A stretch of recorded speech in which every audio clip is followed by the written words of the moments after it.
हर रोज एक नई कहानी देखने के लिए चैनल को सब्सक्राइब करें और बेल आइकन दबाना ना भूलें। वंशिका के ससुराल वाले और बाकी आसपास के लोग भी मंदिर में मौजूद होते हैं कि तभी राज सबके सामने माता रानी की मूर्ति के आगे सिंदूर उठाकर वंशिका की मांग भर देता है और बोलता है, अब ये विधवा नहीं बल्कि मेरी पत्नी है। किसी को कोई हक नहीं है कि इसको कुछ भी कहे। राज, आज तेरे इस कदम से मुझे तुझ पर गर्व महसूस हो रहा है। तूने मेरी विधवा बहू को एक बार फिर से सुहागन बना दिया। हाय हाय, पहले तो इस विधवा का मंदिर में आना और अब इसके देवर ने सबके सामने इसकी मांग भर दी। छी छी, बेशर्मी की तो हद पार कर दी है। सही कह रही हो बहन।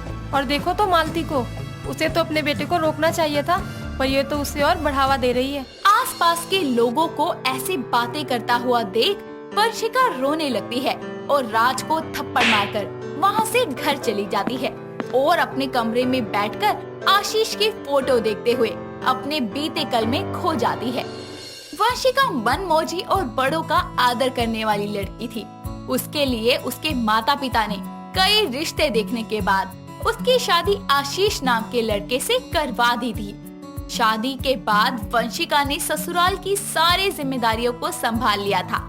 ऐसे ही एक दिन सब नाश्ते की टेबल पर बैठकर नाश्ता कर रहे होते हैं कि तभी वंशिका की ननद सिया बोलती है, भैया आपको नहीं लगता जब से भाभी आई है माँ को तो फुल आजादी मिल गई है? क्यों, इसके आने से पहले मैं क्या किसी के जेल की कैदी थी? क्या फालतू बकवास कर रहा है? खाना खा चुपचाप। अरे माँ, अब गुस्सा क्यों करती हो?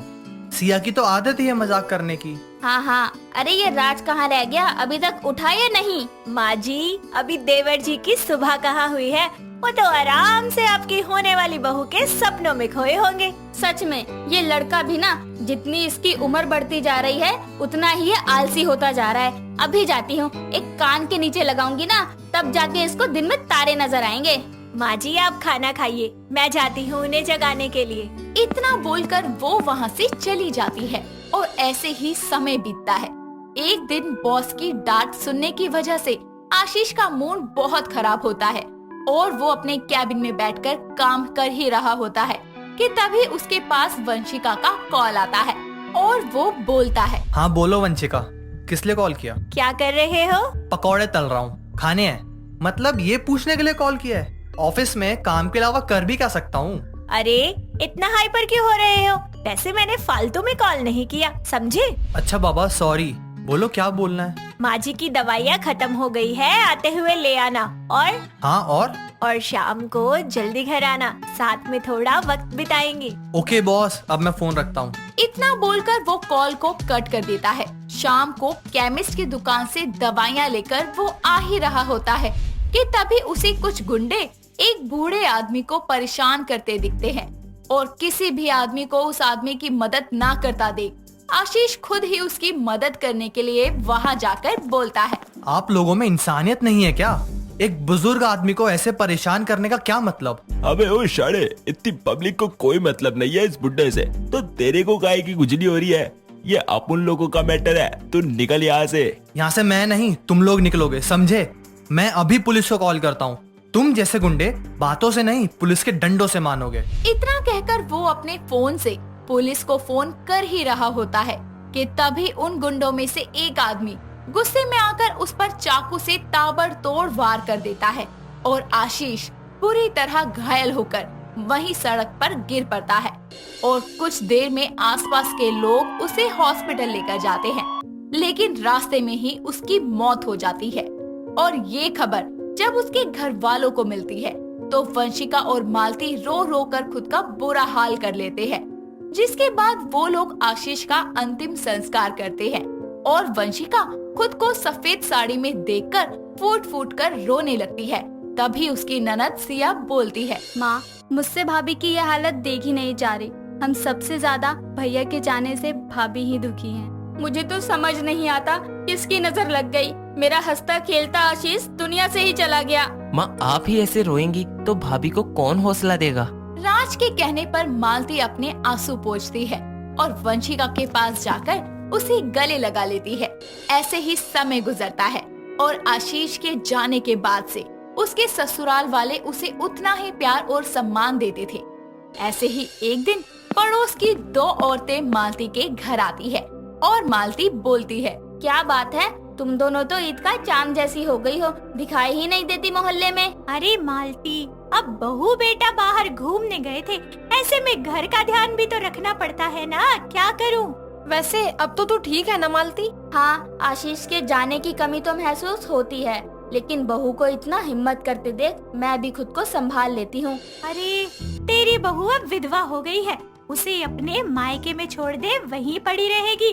और अभी तो तेरा छोटा बेटा भी तो जवान है, अरे कब तक उसे बिठा के रखेगी यहाँ पर? वो ये सब कह ही रही होती है कि तभी वंशिका वहाँ चाय नाश्ता लेकर आती है और ट्रे को टेबल पर रखकर अंदर चली जाती है। इतने में ही उसकी पड़ोसन बोलती है, हाय मालती, तेरी बहू तो भरी जवानी में विधवा हो गई। मैं तो कहती हूँ इसे विधवा आश्रम छोड़ा, यहाँ रहेगी तो अपनी उम्र की लड़कियों को सजते हुए देखकर दुखी रहा करेगी। तुम दोनों कह तो ठीक रही हो, लेकिन तभी राज ऑफिस से लौट कर आता है और बोलता है, लेकिन माँ ऐसा कुछ भी नहीं करने वाली, क्योंकि भाभी इस घर की सदस्य हैं। विधवा हो जाने के बाद हम पर बोझ नहीं जिसे हम कहीं भी पटक आए, समझिए आप दोनों। राज, ये कैसे बात कर रहा है तू? जा अपने कमरे में। माँ, मुझे चुप कराने की जगह अब इन्हें यहाँ से जाने को कहिए। राज की आवाज सुनकर वंशिका वहाँ आकर बोलती है, देवर जी, आप माँ जी से ऐसे चिल्लाकर बात क्यों कर रहे हैं? अरे आप अभी तो थके हारे घर आए हैं, जाइए आप अपने कमरे में जाइए, मैं आपके लिए चाय भिजवाती हूँ। वंशिका के कहने पर राज बिना कुछ कहे वहाँ से चला जाता है। तभी वो पड़ोसने आपस में धीरे से बोलती हैं, देखा बेटा माँ को कैसे जवाब दे रहा है, और भाभी की एक आवाज पर अंदर चला गया। हाँ सही कह रही हो बहन। अच्छा मालती, अब हम चलते हैं, हमारी बातों पर गौर करना। इतना कहकर वो दोनों मालती के यहाँ से चली जाती हैं, पर उनकी बातें मालती के दिमाग में छप सी जाती है। ऐसे ही कुछ दिन बीत जाते हैं और मालती वंशिका पर रोक टोक लगाने लगती है। उसे घर से अकेले कहीं बाहर नहीं जाने देती और ना ही सिया राज को उससे ज्यादा बात करने देती है। ऐसे ही एक दिन सिया अपने कमरे में नए इयररिंग ट्राई कर रही होती है। तभी वंशिका वहाँ आकर बोलती है, क्या हो रहा है सिया? भाभी देखो ना, ये मेरे न्यू इयररिंग्स हैं, अच्छे लग रहे हैं ना? अच्छे नहीं, बहुत ज्यादा अच्छे लग रहे हैं तुझ पर। सच में? भाभी एक बार आप ट्राई करके देखो, आप पर तो और भी सूट करेंगे। नहीं सिया, रहने दो, तुम पर ठीक है। वंशिका के कहने पर सिया नहीं मानती और अपने इयररिंग पहनने लगती है।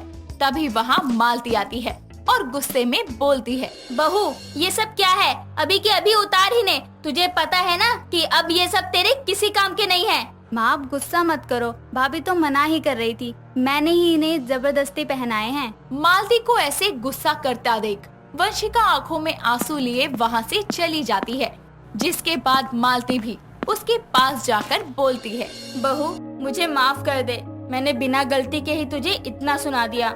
मुझे क्या हो गया था पता नहीं, पर तुझे ऐसे लिबास में देखकर मैं खुद को बहुत बेबस महसूस कर रही थी। काश मैं तेरा दोबारा घर बसा पाती। नहीं माँ जी, आप ऐसा क्यों सोचती हैं? मैं जैसी हूँ, जिस हाल में हूँ, अपने घर में बहुत खुश हूँ। इतना बोलकर वो मालती के गले लग जाती है और अगले दिन सारा परिवार एक साथ मंदिर जाता है और वहाँ उसकी पड़ोसने भी होती है। साथ ही साथ आसपास के लोग भी एक विधवा को मंदिर में आता देख बातें करने लगते हैं। तभी वो पड़ोसने बोलती है, अरे देखो भाई, अब एक विधवा भी हमारे साथ मंदिर में आकर पूजा करेगी। लोगों की बातें सुनकर वंशिका की आंखों में आंसू आ जाते हैं और राज गुस्से में आकर सबके सामने माता रानी की मूर्ति के सामने से सिंदूर उठाकर वंशिका की मांग भर देता है और तभी वंशिका के हाथ से आशीष की तस्वीर गिर जाती है, जिसके बाद राज और मालती उसके कमरे में आकर बोलते हैं, बहू अपने आंसू पोंछ ले, अब मैं तुझे और रोने नहीं दूंगी। पर माँ जी ये सब बस बहू, विधवा होने का ये मतलब नहीं है कि तेरी जिंदगी में खुशियों की कोई जगह ही नहीं। अब से तू अपनी जिंदगी की एक नई शुरुआत करेगी, वो भी राज के साथ। जिसके बाद वो अपनी विधवा बहू की शादी राज से करवा देती है और दोनों अपनी जिंदगी की नई शुरुआत करते हैं। ग्रेसी को बुलेट चलाने का बहुत ही ज्यादा शौक था। वो रास्ते में जहाँ कहीं भी बुलेट देखती तो बस उसे वहीं ठहर कर निहारती रहती थी। ऐसे ही एक दिन वो कॉलेज की पार्किंग में खड़ी होकर अपनी दोस्त का इंतजार कर रही थी कि तभी वहाँ उसे सामने से एक अभी नाम का लड़का अपनी बुलेट पर सवार होकर ग्रेसी की तरफ आता हुआ नजर आता है। ग्रेसी उसे बस देखती ही रह जाती है। अभी उसके बिल्कुल पास में अपने बुलेट को रोकता है और उससे बोलता है, हेलो मैडम, साइड हो जाओ, क्योंकि आप जहाँ खड़ी है ना वो पार्किंग की जगह है और मुझे अपनी बुलेट के पार्क करनी है। अब वो मैं। कोई बात नहीं मैडम, अक्सर लड़कियां मुझे देखकर हकला जाती हैं। ग्रेसी उस वक्त तो कुछ नहीं कहती और चुपचाप वहाँ से चली जाती है और अभी भी अपनी बुलेट पार्किंग में लगाकर वहाँ से चला जाता है। अगले दिन उसी समय पर और उसी जगह उन दोनों की एक बार फिर से मुलाकात होती है और एक बार फिर से ग्रेसी उसे देखकर हकलाते हुए बोलती है, यार तुम सच में अकली हो क्या? मुझे तो लगा कि तुम भी बाकी लड़कियों की तरह मेरे जैसे कूल हैंडसम लड़के को देखकर बोल ही नहीं पाती। ओह हेलो मिस्टर, मैं हकली वकली नहीं हूँ, समझ में आया तुम्हें? वो तो तुमने एकदम से अपनी बुलेट लाके मेरे सामने खड़ी कर दी, बस इसीलिए थोड़ा डर गई थी मैं। Oops, sorry miss. ग्रेसी नाम है मेरा। Sorry miss Gracy, myself अभी। इस तरह उन दोनों में अच्छी दोस्ती हो जाती है और धीरे धीरे उन दोनों की बातों और मुलाकातों का सिलसिला भी शुरू हो जाता है। ग्रेसी मन ही मन अभी को पसंद करने लगती है और एक दिन ग्रेसी अभी से कहती है, यार मुझे बुलेट चलाने का ना बहुत ज्यादा शौक है, पर मुझे चलानी नहीं आती, क्या तुम मुझे सिखा दोगे? अरे क्यों नहीं, बिल्कुल सिखा देंगे। कल शाम गोल मार्केट पर मिलना, ओके? कल तुम्हारी पहली क्लास है। बिल्कुल। इस तरह अगली शाम अभी ग्रेसी को बुलेट चलाना सिखाने लगता है और कुछ ही दिनों में ग्रेसी अच्छे तरीके से बुलेट चलाना सीख जाती है। ऐसे ही कुछ दिन बीत जाते हैं। ग्रेसी को अपनी फ्रेंड सिया के जरिए ये पता चलता है कि लद्दाख में बुलेट रेसिंग होने वाली है और जीतने वाले को एक ब्रांड न्यू बुलेट इनाम में दी जाएगी। ग्रेसी जल्दी से ये बात जाकर अभी को बता देती है और अभी ग्रेसी को लेकर उस रेस के लिए लद्दाख पहुंच जाता है और यहाँ पर ग्रेसी उस रेस में हिस्सा लेती है। बेस्ट ऑफ लक मेरी बुलेट रानी। Thank you. थोड़ी देर बाद रेस शुरू हो जाती है और ग्रेसी सभी को पीछे छोड़कर आगे निकल जाती है और उस बुलेट रेस की विनर बन जाती है, जिसमें उसको ट्रॉफी और एक शानदार रॉयल एनफील्ड इनाम के तौर पर मिलती है। ग्रेसी ट्रॉफी लेकर सीधा अभी के पास जाती है और उससे बोलती है, अभी आज अगर मैं ये ट्रॉफी और अपनी फेवरेट बुलेट जीत पाई हूँ ना, तो सिर्फ और सिर्फ तुम्हारी वजह से। मेरी वजह से नहीं, बल्कि ये तुमने अपनी मेहनत के दम पर हासिल किया है। ओके ठीक है, जैसे तुम कहो। मेरी बुलेट रानी, कुछ बताना है तुम्हें? बताओ ना मेरे बुलेट राजा, क्या कहना है तुम्हें? इस बुलेट राजा को इस बुलेट रानी से प्यार हो गया है, तो क्या आप इस गरीब बुलेट राजा की बुलेट रानी बनना पसंद करेंगी? अभी की बात सुनकर ग्रेसी खुशी से पागल हो जाती है और उसका प्रपोजल एक्सेप्ट कर लेती है और वो दोनों शादी करने का फैसला लेते हैं। साथ ही अपने अपने परिवार वालों को भी अपने रिश्ते के बारे में बता देते हैं, जिसके बाद दोनों के घर वाले आपस में बात करके उनका रिश्ता पक्का करके कुछ ही दिनों में उनकी शादी करवा देते हैं और वो दोनों एक पवित्र बंधन में बंध जाते हैं। शादी के बाद ग्रेसी को कभी भी बाहर जाना होता था या कभी वो बोर हुआ करती थी तो वो अपनी इनाम में मिली रॉयल एनफील्ड बुलेट पर बिना किसी को बताए घर से निकल जाया करती थी। ऐसे ही एक दिन रोशनी मार्केट के लिए घर से बाहर निकलती है कि तभी ग्रेसी उससे बोलती है, माँ जी रुकिए, आज मैं आपको अपनी बुलेट पर लेकर चलती हूँ मार्केट। ठीक है बहू, पर थोड़ा आराम से चलाना, मुझे डर लगता है। थोड़ी देर में ग्रेसी मार्केट पहुंच जाती है और वो अपनी बुलेट को साइड में लगाकर अपनी सास के साथ सब्जी लेने के लिए आगे बढ़ती है और जब वो दोनों वापस आती हैं तो देखती हैं कि यहाँ पर ग्रेसी की बुलेट तो है ही नहीं।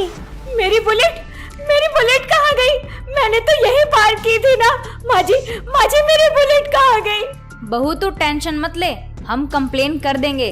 देखना तुझे तेरी बुलेट जल्द ही मिल जाएगी। दोनों पुलिस स्टेशन में जाकर कंप्लेंट दर्ज करवा देती हैं। 20 से 25 दिन निकल जाते हैं पर ग्रेसी को उसकी बुलेट नहीं मिलती। और एक दिन ग्रेसी अभी से बोलती है, मुझे नहीं पता, मुझे मेरी बुलेट चाहिए। इतने दिन हो गए पुलिस में कंप्लेन करवाए हुए, अभी तक कुछ पता नहीं चला। मुझे नई की नई बुलेट चाहिए, जैसी मेरी थी ठीक वैसी।